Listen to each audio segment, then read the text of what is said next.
Supreme court के दिल्ली के street dogs को शेल्टर में ट्रांसफर करने के फैसले के बाद डॉग लवर्स भयंकर गुस्से में हैं। दिल्ली सरकार और सुप्रीम कोर्ट की जजों की मानसिकता पर सवाल खड़े किए जा रहे हैं। खबर है कि कुत्तों को लेकर सुप्रीम कोर्ट का आदेश आने की कुछ ही देर बाद कुछ डॉग लवर्स विरोध करने सुप्रीम कोर्ट तक पहुंच गए। इसके बाद किसी तरीके से डॉग लवर्स को वहां से हटाया गया तो सोमवार रात इंडिया गेट पर बड़ी संख्या में लोगों ने सुप्रीम कोर्ट के इस आदेश के खिलाफ धरना प्रदर्शन किया। बताते चले, सुप्रीम कोर्ट ये पहले ही साफ कर चुका है कि अगर किसी व्यक्ति या फिर किसी संस्था ने इस काम में बाधा डाली तो उसके खिलाफ एक्शन लिया जाएगा। गौरतलब है, सुप्रीम कोर्ट का ये फैसला दिल्ली के रोहिणी के पास पूट कला में आवारा कुत्ते के काटने से रेबीज के कारण 6 साल की बच्ची की मौत के बाद आया है। हालांकि डॉग लवर्स की माने तो सुप्रीम कोर्ट का ये फैसला बिल्कुल अमानवीय है और इस फैसले का कोई तुक नहीं बनता। डॉग लवर्स की माने तो सुप्रीम कोर्ट का ये आदेश दिल्ली की सड़कों पर रहने वाले हर कुत्ते के लिए सजाए मौत का फरमान है। डॉग लवर्स का कहना है कि अगर आपको हमेशा के लिए एक कमरे में बंद कर दिया जाए तो आप कैसा महसूस करेंगे। इससे आपका तनाव बढ़ेगा और आप ज्यादा वक्त तक जिंदा नहीं रह पाएंगे। ऐसा हाल कुत्तों का भी होगा। सोशल मीडिया पर भी डॉग लवर्स की ओर से कई तर्क दिए गए, जैसे कि दिल्ली में करीबन 10 लाख स्ट्रीट डॉग्स हैं और सरकारी शेल्टर्स न के बराबर। ऐसे में सुप्रीम कोर्ट की ओर से दिया गया ये फैसला बिल्कुल भी प्रैक्टिकल नहीं है। दूसरा ये कि सुप्रीम कोर्ट की ओर से 8 सप्ताह के भीतर इन डॉग्स को रिलोकेट करने के लिए शेल्टर बनाने का आदेश दिया गया है। लोगों की माने तो ये समय बहुत कम है।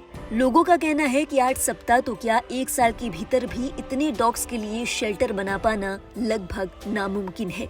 डॉग लवर्स का कहना है कि जितनी मेहनत दिल्ली सरकार कुत्तों को पकड़ने और रिलोकेट में कर रही है, उतने में सभी कुत्तों का वैक्सीनेशन किया जा सकता था और वो भी बड़ी आसानी से। डॉग लवर्स का कहना है कि हमें कुत्तों को रिलोकेट करने पर नहीं बल्कि रेबीज पर काम करना चाहिए। कुत्तों की बढ़ती संख्या पर काम करना चाहिए। सही तरीके से एनिमल बर्थ कंट्रोल के लिए योजनाएं बनानी चाहिए। डॉग लवर्स का ये भी तर्क है कि आज कुत्तों के खाने पीने और रहने की जिम्मेदारी आसपास के कुछ स्थानीय लोग और कुछ एनजीओ उठाते हैं।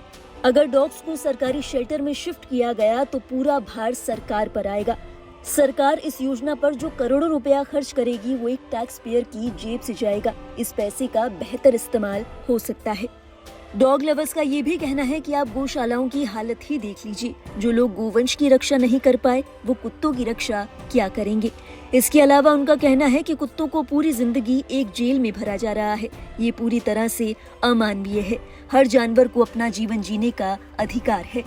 सोशल मीडिया पर ऐसे कई वीडियोस वायरल हो रहे हैं जिसमें कंटेंट क्रिएटर्स और डॉग लवर्स बता रहे हैं कि अगर आप एक सोसाइटी से डॉग्स हटा देते हैं तो आपको किस तरह की समस्याओं का सामना करना पड़ सकता है।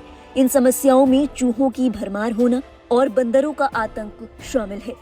सुप्रीम कोर्ट के इस फैसले के बाद सोशल मीडिया पर एक अलग ही तरह की चर्चा शुरू हो गई है। कुछ लोग सुप्रीम कोर्ट के इस फैसले के पक्ष में नजर आए। इसी कड़ी में एक यूजर ने लिखा, बहुत दया आती है तो कृपया सबको अपने घर ले जाइए। कभी सोचा है उन लोगों के बारे में जिन्हें ये कुत्ते काटते हैं, वो तड़प तड़प कर दम तोड़ देते हैं। कभी उनका दर्द और उनके लाचार परिवार वालों का दर्द महसूस करिए, फिर ज्ञान दीजिए। एक और यूजर ने लिखा, जो सुप्रीम कोर्ट के आदेश के खिलाफ खड़े हैं, सच में स्ट्रीट डॉग्स की इतनी चिंता है तो मोहब्बत का सबूत कोर्ट में नहीं, अपने घर में एक एक आवारा कुत्ता पाल कर दें। एक और यूजर ने लिखा, आवारा कुत्तों को पकड़ने के लिए सुप्रीम कोर्ट के ऐतिहासिक निर्णय का स्वागत है। लोगों की जान से बढ़कर कुत्ते नहीं हो सकते। हालांकि कई ऐसे लोग हैं जो सुप्रीम कोर्ट के इस फैसले के विरोध में नजर आ रहे हैं। इसी कड़ी में एक यूजर ने लिखा, ये पूरी तरह से अमानवीय है। ये तो बस कुत्तों को सामूहिक रूप से मारने की एक कवायद है। समझ नहीं आता कि इस बेतुके फैसले की कीमत मासूम जानवरों को क्यों चुकानी पड़ रही है।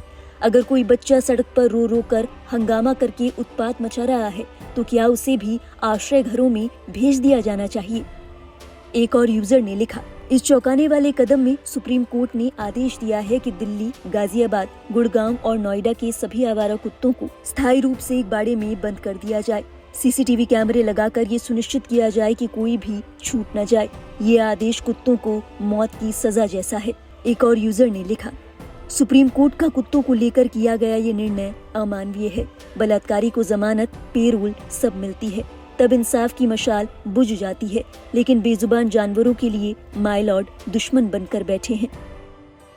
एक अन्य यूजर ने लिखा, दिल्ली की सड़कों से आवारा कुत्तों को हटाने का सुप्रीम कोर्ट का आदेश भ्रामक और गलत है। आवारा कुत्ते क्षेत्रीय प्रवृत्ति के होते हैं जो ऐतिहासिक रूप से संतरी के रूप में काम करते हैं। थोड़े से भोजन के बदले अपराध को रोकते हैं। कुत्तों की इसी खूबी के कारण अनेक सेनाओं में सैनिकों के साथ सेवा करते हैं। उनकी पारंपरिक भूमिका और सेवा को अनदेखा करते हुए उन्हें हटाने से भविष्य में अपराध बढ़ेगा। सुप्रीम कोर्ट के इस आदेश पर पूर्व केंद्रीय मंत्री मेनका गांधी ने भी अपनी नाराजगी जाहिर की। तो आपने 500 वैन लगाने हैं इस काम में।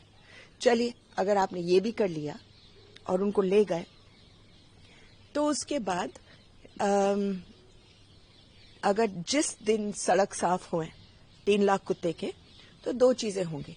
एक तो बाहर से कुत्ते आएंगे, गाजियाबाद से, फरीदाबाद से। कुत्ते और इंसान और चींटी और हाथी वहां जाते हैं जहां खाना है। दिल्ली में बहुत खाना है, सब लोग खिलाते हैं। तो हमारे 3 लाख कुत्ते को 48 घंटे लगेंगे भरने में। तो फिर आप नए 3 लाख कुत्तों के साथ क्या करोगे जो स्टेरलाइज नहीं है? दूसरी चीज, अगर कुत्ते नहीं आए, आज बंदर जो फैल रहे हैं दिल्ली में, वो नीचे पेड़ों से नहीं उतरते हैं कुत्तों के डर में। जिस दिन कुत्ते गए तो आपके बंदर यहां हर बगीचे में घूम रहे होंगे। ये हुआ था पेरिस में 1880 में, जब उन्होंने सारे कुत्ते बिल्लियों को मार डाला। 1 हफ्ते के अंदर अंदर कोई नहीं रह सकता था उस शहर में, क्योंकि सारे चूहे भर गए थे नालों में। तो उनको लाना पड़ा दूर से, फिर कुत्ते और बिल्ली। तो हर एक चीज की अपनी अपनी महत्व होता है। केवल कहना कि सारे कुत्तों को डालो पाउंड में, ये तो कोई राजा जैसे बोलता है ना कि पानी के लहरों को रोक दो, ये वही वाला जजमेंट है। मगर मैं एक और चीज कहना चाहती हूँ, और वो ये है कि ये 2 बेंच का जजमेंट था, जो 2 बेंच का ऑर्डर था, 2 जजेस बैठे थे। इससे पहले सुप्रीम कोर्ट में 2 बेंच का ऑर्डर था, जस्टिस माहेश्वरी का। तो क्या उनका चलेगा या इनका चलेगा? क्योंकि जस्टिस माहेश्वरी ने कहा सब कुछ बहुत ठीक है, थोड़ा सा इसको और अच्छा कर दो, बस। अब ये और ये तो बिल्कुल एक जैसे हुए। दोनों अलग अलग ऑर्डर्स आए हैं सुप्रीम कोर्ट से, तो कौन माना जाएगा? सुप्रीम कोर्ट के इस आदेश पर पेटा इंडिया एडवोकेसी एसोसिएट शौर्य अग्रवाल ने भी अपनी प्रतिक्रिया दी। उन्होंने कोर्ट के इस आदेश को अव्यवहारिक और अतार्किक बताया।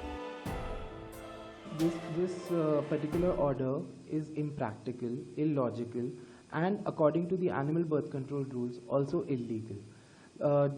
Delhi government had 24 years to implement these sterilization programs, implement the ABC rules, and sterilize the dogs properly. According to a statistic published in 2022-23, Delhi has about 10 lakh dogs, and less than half of them are sterilized. That is a very disheartening statistic. So Delhi came and said that because of the Supreme Court order, they are going to implement it in the state. So, like I said, Delhi has 10 lakh dogs. Housing them in shelters is impractical. It is very difficult. This is going to create chaos and problems. A lot of people love these dogs. This is also going to create problems with them. Removal of dogs is inhumane, is cruelty in itself, and the conditions within the shelters are going to be very bad. Recently, there are so many cases of dog bites. Don't you think that See, recently majority of the dog bites that are happening are not from community dogs. Community dogs are loving animals that do not harm people. But when people kick them, throw stones at them, hit them with sticks, throw hot water at them, throw acid on them, poison them, then are they not supposed to protect themselves or the puppies that they have? What are they supposed to do in that situation? Majority of the dog bites that are happening are from foreign pit bull-like dog breeds that are specifically bred for aggression and dog fighting. In the past week, 3 major cases of pit bull attacks have been reported from across India. I want to ask what the government is doing about that. The patent is going to 40 days act before September. So we have just received this. We are exploring all our legal avenues, and in the past we have met with the Delhi government and have urged them to implement ABC rules properly and sterilization programs in the city. बहरहाल supreme court के इस फैसले पर आपके क्या विचार है? क्या आपको भी लगता है कि ये फैसला सही है या तानाशाही है? अपने विचार हमें जरूर बताएं कमेंट बॉक्स में। और देश और दुनिया से जुड़ी बाकी अहम खबरों के लिए देखते रहिए लाइव हिंदुस्तान।